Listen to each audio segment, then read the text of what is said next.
Hola, mi nombre es Ana Victoria Rojas Lazo y a continuación explicaré el ejercicio 3 y 5 para la tarea de electrónica analógica.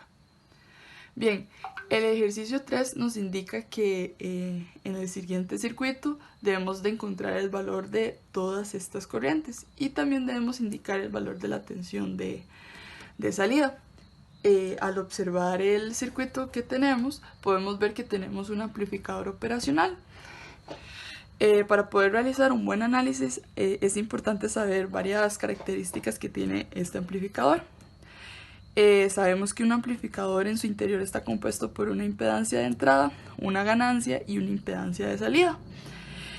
Normalmente la impedancia de entrada va a ser de un valor muy grande. Debido a que esta impedancia de entrada va a ser de un valor muy elevado, la corriente que va a fluir hacia el amplificador operacional va a ser muy pequeña. Esta va a ser prácticamente de cero. Entonces se puede decir que no va a fluir ninguna corriente hacia el circuito operacional.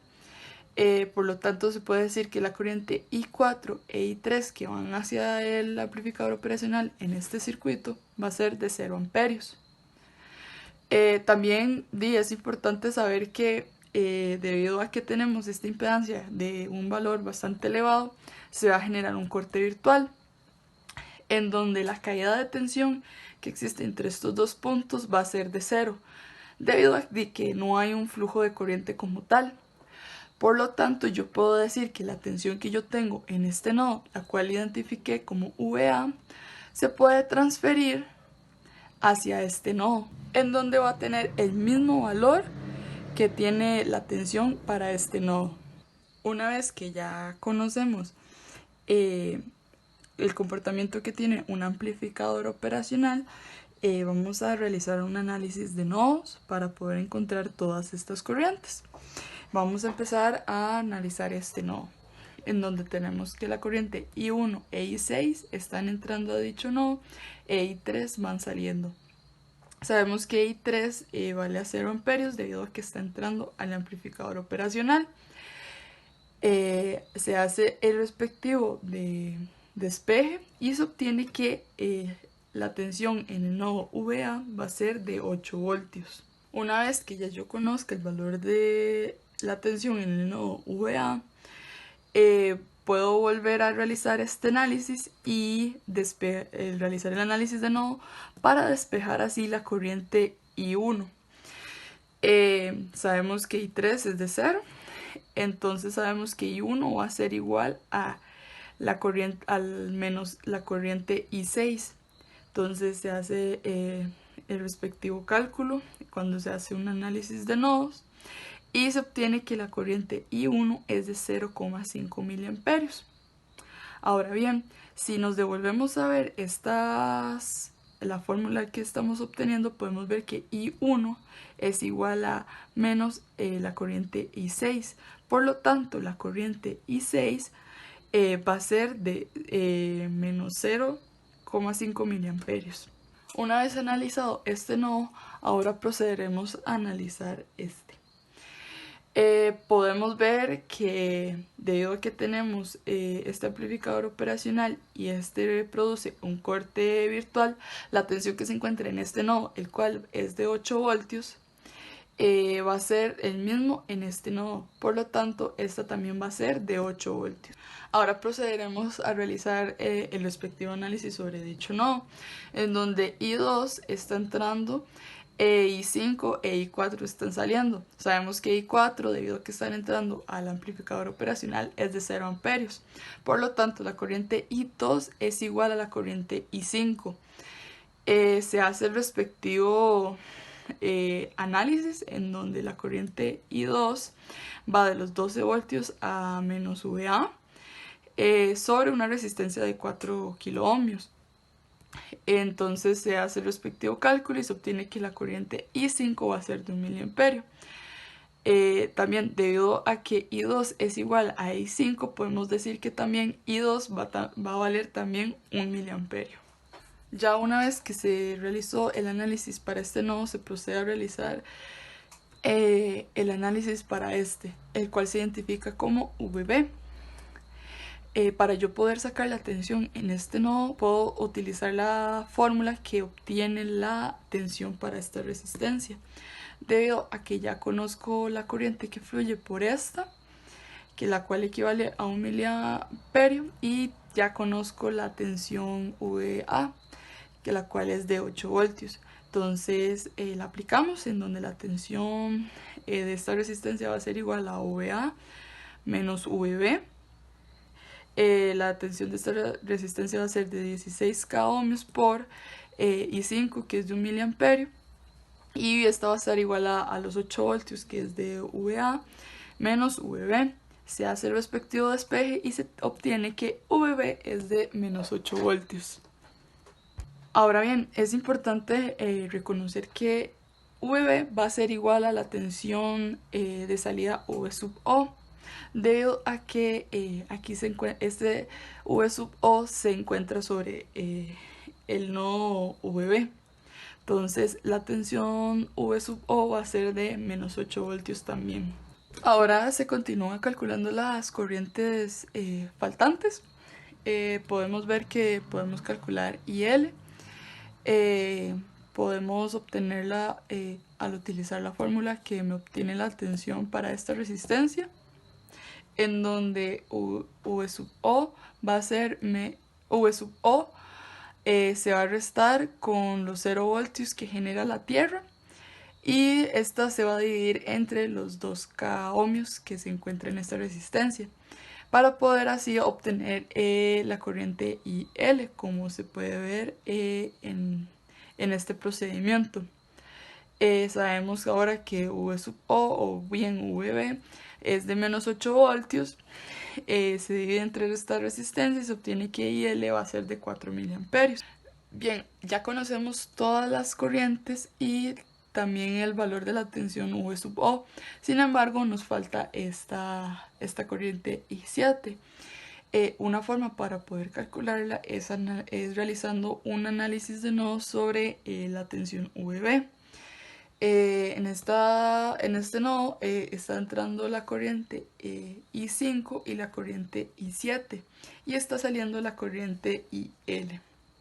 Se hace el respectivo despeje. Se resta la corriente IL menos la corriente I5, las cuales fueron calculadas. Sabemos que la corriente IL equivale a menos 4 miliamperios y la corriente I5 va a ser de 1 miliamperio. Se hace el respectivo cálculo y se obtiene que I7 va a ser de menos 5 miliamperios.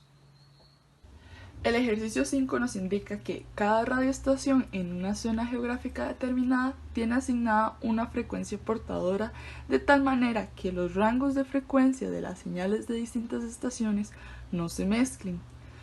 Cada señal de radio AM tiene componentes que varían 10 kHz por debajo de la frecuencia portadora y 10 kHz por encima de la frecuencia portadora. Suponga que existe una emisora de radio AM llamada sensación mecatrónica. Esta emisora transmite con una frecuencia portadora de 980 kHz. El primer inciso nos pregunta que qué tipo de filtro se necesita si se quiere pasar los componentes de esta radioemisora y rechazarlos del resto de emisoras. Podemos ver que la radioemisora sensación mecatrónica tiene una frecuencia portadora, la cual va a tener componentes que varían 10 kHz por debajo de esta y 10 kHz por encima de la frecuencia portadora que tenemos. Por lo tanto, podemos inferir que el tipo de filtro que va a necesitar esta radioemisora va a ser un filtro pasabanda, la cual se puede representar gráficamente de esta manera. Es importante destacar que el filtro pasabandas está conformado por dos frecuencias de corte. Estas frecuencias de corte lo que van a hacer es determinar dónde se va a cortar la señal. Es decir, en medio de estas dos frecuencias de corte van a pasar aquellas frecuencias deseadas, y antes de este omega B y después de este omega A se van a atenuar aquellas frecuencias que yo no deseo dejar pasar. El inciso B me pregunta que cuáles son las frecuencias de corte más adecuadas para el filtro.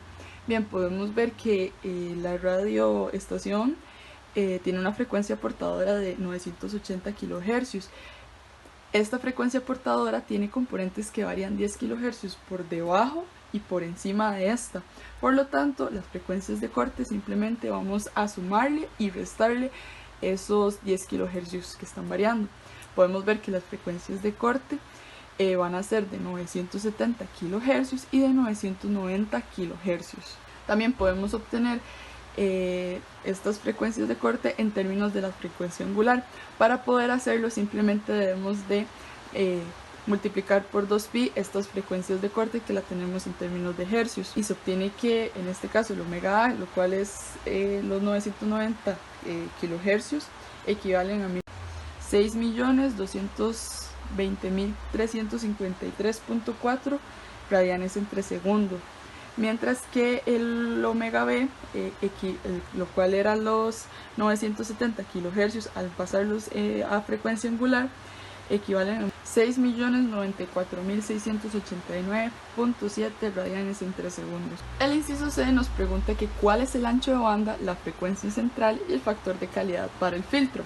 Para poder determinar el ancho de banda es importante saber que esta es la diferencia que existe entre las dos frecuencias de corte, el omega A y el omega B. Por lo tanto, simplemente debemos restar esta dicha diferencia. Procedemos a restar los 990 kHz y los 970 kHz que son la frecuencia de corte, y obtenemos que el ancho de banda es de 20 kHz. Esto, al pasarlo en términos de la frecuencia angular, nos da como resultado que son 125.663.7 radianes entre segundos. Ahora procedemos a calcular la frecuencia central, la cual se obtiene al obtener la raíz cuadrada de la multiplicación de las frecuencias de corte. Omega sub A por omega sub B. Se reemplazan dichos valores y se obtiene el resultado, y esto se convierte en términos de la frecuencia angular. Se obtiene que entonces la frecuencia central va a ser de 6.157.200.53 radianes entre segundos. Ahora bien, para poder calcular el factor de calidad, simplemente debemos de dividir la frecuencia central entre el ancho de banda. Se reemplazan dichos valores en términos de la frecuencia angular y se obtiene que el factor de calidad es de 48,99.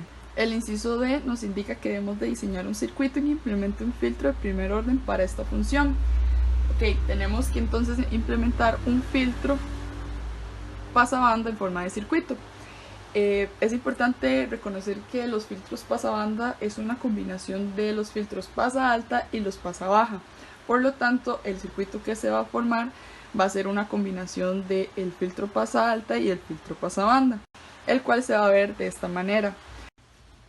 Para poder obtener los valores de los componentes que conforman el filtro pasabanda, procederemos a utilizar estas dos ecuaciones, en donde la primera nos indica que el omega A, la cual es la frecuencia de corte de mayor valor de este filtro, equivale a 1 entre la resistencia 1 por el capacitor 1. Si nos devolvemos a observar el circuito, podemos ver que el capacitor 1 y la resistencia 1 están conectadas en paralelo, lo cual me está generando el filtro pasa baja. Cuando estamos diseñando esta parte del circuito, al ser un circuito, un filtro pasa baja, lo recomendable sería asumir un valor para la resistencia, para así encontrar el valor del capacitor. Entonces reemplazamos los valores que obtuvimos, colocamos el valor de la frecuencia omega A, la que calculamos anteriormente, la cual era de 990 kHz en términos de la frecuencia angular, y se tiene que el capacitor 1 va a ser de 16,07 picofaradios. Procederemos a utilizar esta ecuación, en donde omega B, la cual es la frecuencia de corte de menor valor, la cual equivale a los 970 kHz, es igual a 1 entre la resistencia 2 por el capacitor 2. Si nos devolvemos al circuito, podemos ver que el capacitor 2 y la resistencia 2 están conectadas en serie. Al tener esta conexión en serie con el amplificador operacional, se está generando un circuito que genera un filtro pasa alta. Al yo tener un filtro pasa alta, en cuestiones de diseño, lo recomendable es asumir un valor para el capacitor, el cual en mi caso va a ser de 0,1 nanofaradio. Por lo tanto, se hace lo mismo que se realizó anteriormente, se coloca el valor de la frecuencia de corte en términos de la frecuencia angular, obtiene que esta resistencia va a ser de 1640.77.